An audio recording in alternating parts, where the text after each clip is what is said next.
Hello everyone, it's Retraction, and I'm back with another Transformers review. Welcome back to another Transformers review. I am here with Transformers, with the Transformers Astrotrain. This is a triple changer released by Hasbro Inc. Or Hasbro, in 1985. This is the only triple changer I have at this point in time. I don't even have the gun for this guy, but so you'll have to forget about that. But fortunately, I haven't managed to find one yet. I have been looking for one actually. It would be nice to have Blitzwing and Octane. But this is the other Decepticon triple changer, one of the first two, because Octane came later. And he is in his space shuttle mode at the moment. But really, he should be in his standard mode. So hold on a minute, we're just going to take him to that now. And we're going to forget that we even saw the space shuttle mode. Because really, the mode we're here for is the train mode. Because that's the mode he came packaged in. Right, there you go. So this is Astrotrain. In his locomotive mode, is his train mode basically. So he's got a Decepticon symbol on him there. There's a bit of discoloration on this guy, a bit of paint chipping and some sort of metal damage. I mean, someone really, it's quite nasty whatever happened to that down there. As you can see, someone's pulled this section up, while on this one is flat, and that one's just a bit further up, so that's a bit odd. But either way, it's a pretty cool vehicle. Well, it's a pretty cool train mode. It's not the best. It's very, very antiquated by today's standards, obviously. It's very small. This part loves to just flop around. The wheels on it are alright. I don't know if it rolls that well though, to be honest with you. It's only got 4 cheap plastic wheels on there, but it is metal, so it is die-cast metal, and there's a nice black detail on it there. It's quite a cool mode. It's very cool, but of course, with today's technology, it would look a hell of a lot better. It's got some booster engines on the back, space shuttle engines, which is a bit odd. Which is, of course, what he transforms into next. We have a Decepticon symbol on them. That looks quite cool. 2 Decepticon insignias, a bunch of stickers. There's his wheels there. Got the date there. Pardon me. It says Hasbro. Is that the wrong way around? Yeah, it is. Oh, useless. There we go. Quite liked it when Hasbro used to do this like embossed logo. There you go, Hasbro. That's quite cool. They don't do that anymore. But there you go.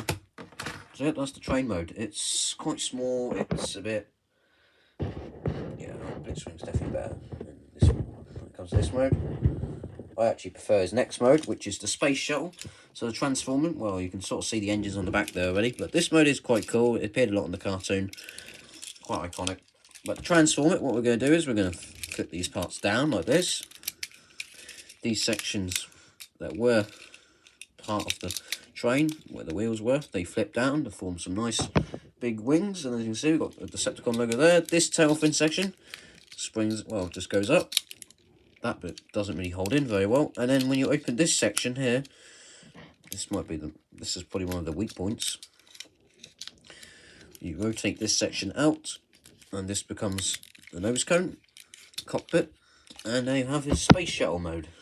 That's Astrotrain in space shuttle mode. It's quite cool. There's a nice tail fin on there. Definitely the best mode, I would say. Web mode's quite good as well. We've got really nice engines on the back there. Looks quite cool, really sleek. We've got Decepticons insignias on either side. I don't like this bit much. There's a bit of a gap there and it's a bit weird, but apart from that, it looks fantastic. It's got loads of Decepticon logos on it. Awesome. Yep, that's the space shuttle mode. It's got a bit, it's got a bit of weight to it because it's die cast as well, and it just looks great. Great stuff. Fantastic. Right, so that's the space shuttle mode. So to transform it to robot mode, what we're going to do is we're going to bring this bit all the way down. Well, yeah, this bit you can adjust, but we'll get to that later. The first thing we're going to do is we're going to come inside here. There's these panels that open up. And what happens is you rotate these in, and what you can do is you can start to move it. As you can see there, the legs extend and they split as well in the middle, like so. You hear a bit of you hear a click there. So we've unplugged the legs, unpegged the legs even. So unplugged. Yeah, we've unpegged the legs. So as you can see, we've got the legs there. Then what you do is you can bring this section back to reveal the head. You're going to extend this part down, and that's going to form the chest armour sort of thing. And then you take these little stubby arms out on the side here, which would hold a gun. And there's some of the first ball joints that this guy's one of the first Transformers to use ball joints. So there you go, that's that. And they don't really get that far. I mean, you can see you've got some really small arms, some quite big legs. His legs don't really move a lot, but that is Astrotrain in robot mode. As you can see, this part loves to just fall about, unfortunately. But it's a great looking robot mode, but minus the weird looking hands. I mean, he can hold his gun, and the arms do rotate a little bit. You know, the ball joints will go down and up somewhat, but yeah, you're very limited in the movement this guy has, the articulation. It's got a good head sculpt.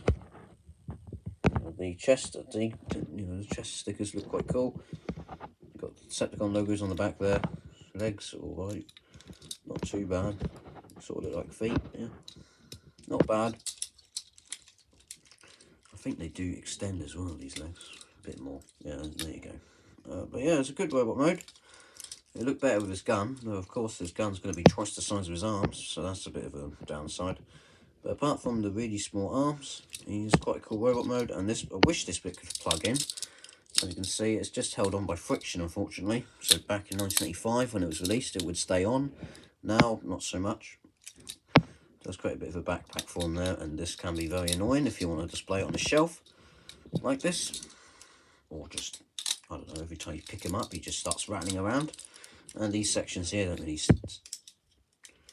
They do click in, but they easily come undone again. So you've got a lot of that to watch out for. The screws are nice on this one, so that's not good. This one's not a good deal from rust or anything yet.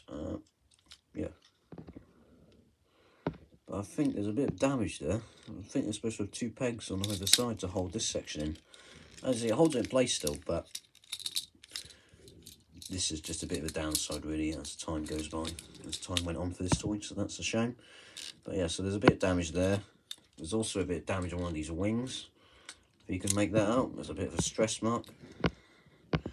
Just right there. So yeah, you got that to watch out for. There's some weak points in this toy, this figure. But overall, it's a pretty cool Transformer. It's great to have Astrotrain finally. It's one of my 2021 Sutton Toys pickups. And I got that as part of a lot of GoBots and stuff. And just a great addition. Nice to have Astrotrain. Not the best. Not the best Transformer, but there you go. Anyways, the retroaction, I'm going to have to pick up wherever that was. It just fell. Oh, no. Done it. It's fine. Oh, dear. Anyways, the retroaction. Thank you much for watching. This has been G1 Astrotrain. See you all next time. Bye for now.